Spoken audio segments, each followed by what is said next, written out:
Ang naging inspirasyon ko upang ipagpatuloy ang aking tungkulin ay ang mga guro.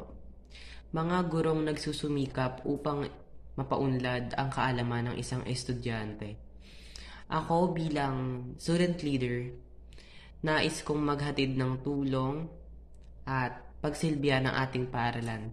Hindi lang ang ating paaralan, maging ang mga guro at ang aking mga kamag-aral. Ang may papayo ko lang sa mga estudyanteng gustong or nagbabalak maging isang student leader is kailangan marunong kayong mag-manage ng time. Kasi ako bilang student leader, naranasan ko yan. So, paano mo pagsasabayin ang academic and other responsibilities if hindi mo kayang i-handle ng tama ang oras? So, I suggest before kayo magbalak or tahakin ang landas ng pagiging student leader is learn how to control and handle your time properly. Back then when I was in elementary, I am a student leader. Mahirap maging student leader especially when you are aiming for an honor title. Academic and other responsibilities is so hard to manage.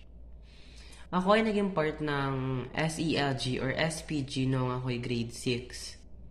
Through the influence of my friends and teachers, sinubukan kong tumakbo bilang PIO ng aming school. At ako naman ay nanalo. Ngayong grade 7, as I have mentioned earlier, through the influence, sinubukan ko ulit tumakbo bilang grade 7 representative ng SLG. Pero ako ay natalo.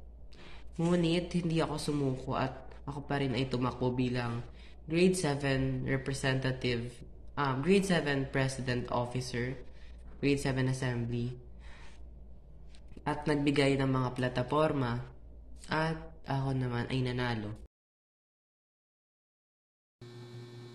Bilang isang student leader, ang may papaya ko sa mga estudyante na gustong tumakbo bilang school leader ay una, pagiging handa sa anumang bagay.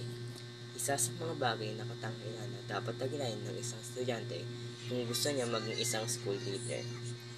Dito makikita kung ikaw ba ay handa sa lahat ng oras o hindi. Ikalawa, pagkakaroon ng dedikasyon.